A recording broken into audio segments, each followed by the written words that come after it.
For months, the people of this island nation lived under the shadow of a man who claimed he could speak directly to God. A man who promised safety from an impending cosmic disaster that only he could see. And in a country already burdened with poverty, cultural tension, and political instability, those promises felt like the only light in a long, dark tunnel. Villages surrendered their traditional laws. Families abandoned generations of customs. Entire communities knelt not because they were forced, but because they believed that defying him meant defying destiny itself. This wasn't a rebellion of guns and bullets. It was a revolution of faith. Faith twisted into something powerful enough to make thousands obey without question. And by the time the government realized how much control he had taken, the island was already slipping into his hands. How did one prophecy bring a nation to the edge of collapse? And why were so many willing to follow him into the unknown? To understand that, you have to look beyond the postcard images of turquoise waters and white beaches. Fiji is beautiful, but beneath that beauty lies decades of struggle, economic hardship, ethnic divides between indigenous Fijians and Indo-Fijians, and communities caught between tradition and modernity. People were searching for something to hold on to, something that gave meaning to their suffering and hope for their future. Into this fragile environment stepped a charismatic preacher, a man with a voice that could calm a room or ignite a crowd.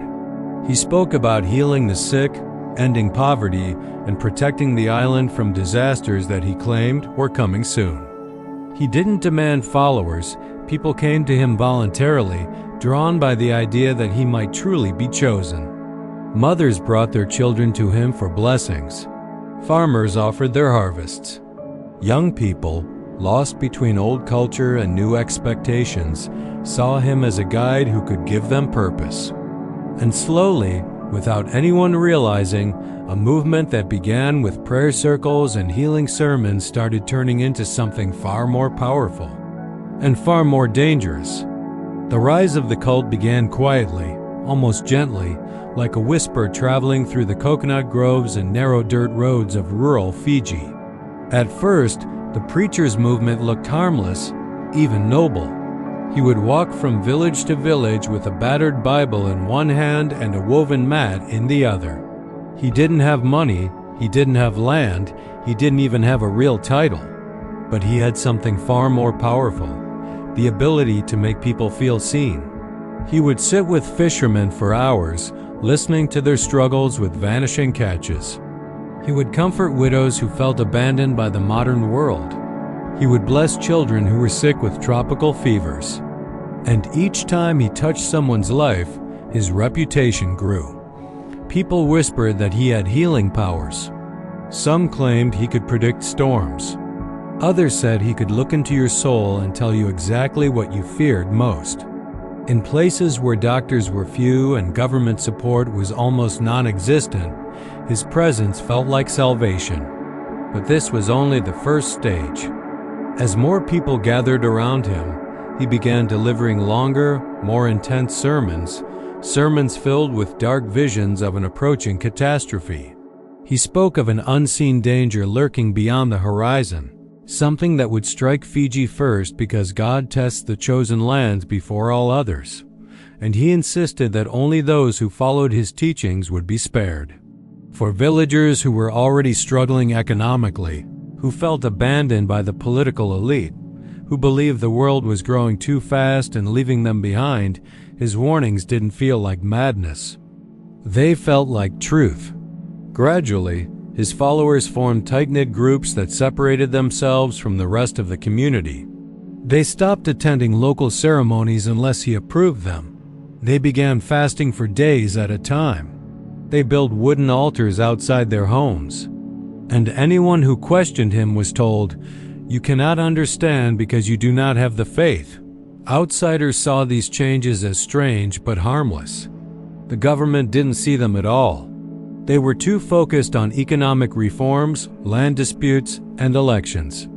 They didn't realize that, in isolated corners of the country, a parallel society was forming, one built around fear, prophecy, and unshakable obedience. As the cult grew, so did its demands. Followers were instructed to give up their traditional chiefs, their village councils, even their family elders. Instead, they were told to place absolute trust in the preacher. He began calling himself the chosen voice of the divine, the only man capable of guiding Fiji through the coming destruction. He told parents to keep their children away from government schools, insisting those institutions were tools of corruption. He encouraged families to cut ties with relatives who did not believe in him, and slowly, homes became divided. Siblings stopped speaking. Marriages cracked under the weight of conflicting loyalties. Where once there had been laughter, festivals, and the simple rhythm of island life, there were now whispers of suspicion and fear. His power grew stronger every week. Villages that accepted him were urged to reject government authority altogether. Local police officers were warned not to enter certain areas unless they wanted to face divine punishment. Government workers who came to deliver supplies or inspect roads were chased out. The preacher formed groups of loyal guards, men who believed they were soldiers in a holy war. They patrolled roads, stopped outsiders, and controlled who could enter or leave. Villagers who once lived freely now needed permission to visit neighboring communities. What had started as a spiritual movement was turning into a political force. And then came the moment when the cult felt unstoppable. One day, the preacher announced that the apocalypse was closer than anyone realized. He said he had received a revelation that only a chosen group of villages, those fully devoted to him, would be spared. In preparation, he commanded his followers to create what he called a holy kingdom. This kingdom would have its own rules, its own justice, and its own leadership. He declared himself a supreme authority, higher than the president, higher than the prime minister, higher even than traditional chiefs who had ruled for centuries. It was at this point the government could no longer pretend the cult was harmless.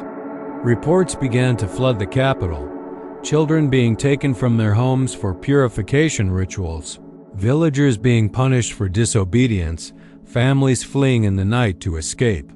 Police officers who tried to intervene were surrounded by dozens of followers chanting prayers and threats.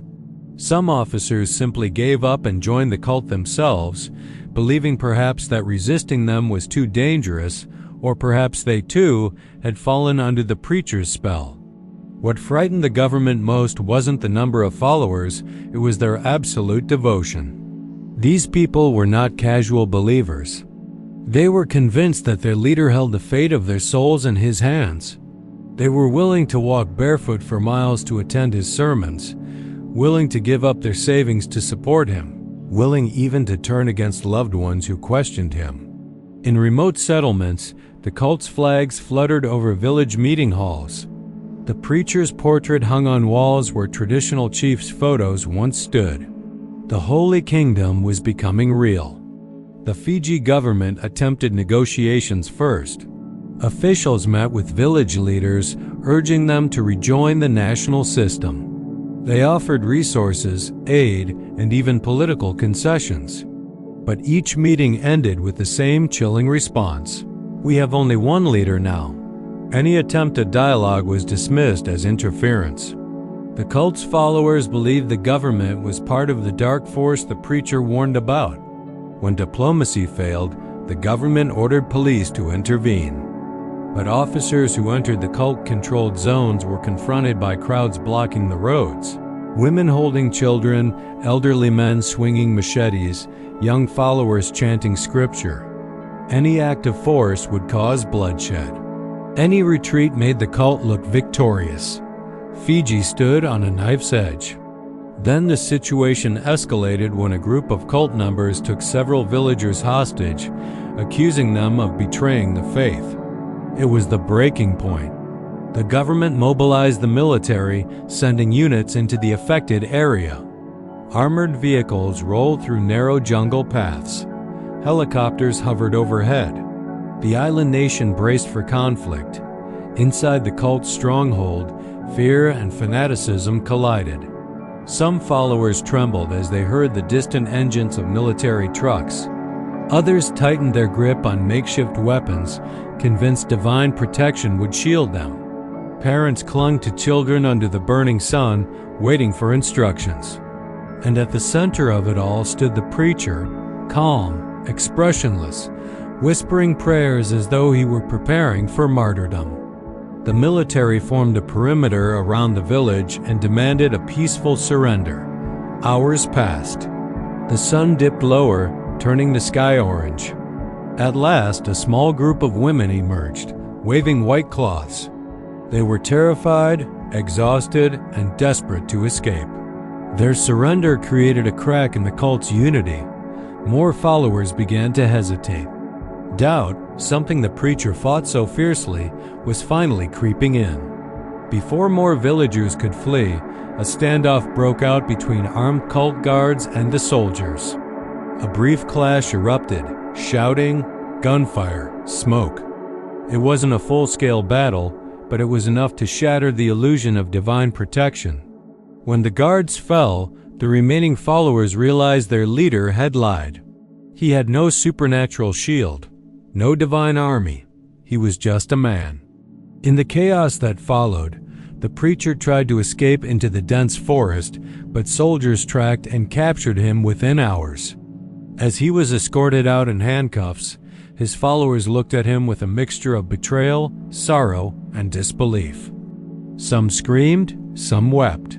Others simply stared in silence as the man they once called a prophet was taken away like a common criminal. But the end of the cult's leader didn't erase the damage he caused. In the days and weeks that followed, Fiji found itself struggling with the emotional scars left behind. Families tried to reunite with sons and daughters who had vanished into the movement. Children who had undergone harsh rituals needed counseling and medical help. Villagers who resisted the cult suffered trauma from threats, violence, and isolation. Entire communities had to relearn how to trust one another. Even after the preacher was imprisoned, remnants of his teachings continued to spread in small pockets.